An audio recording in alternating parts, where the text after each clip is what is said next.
Pinupuri ka namin, O Diyos, Ama, Anak, at Espiritu Santo. Salamat, Ama, na ibinigay mo sa amin si Jesus na iyong anak, na namatay para sa aming kasalanan, iyong muling binuhay, iniakyat at iniluklok sa iyong kanan sa langit.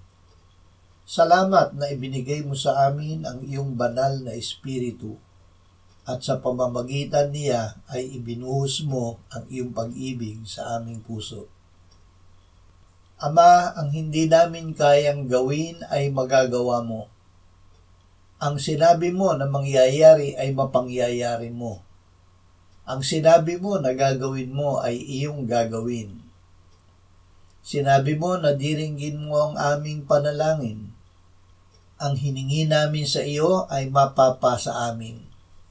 Ibigay mo sa amin ang biyaya na huwag mabalisa sa anumang bagay, kundi sa pamamagitan ng panalangin at pagsamo na may pagpapasalamat ay ipaalam namin sa iyo ang aming mga kahilingan.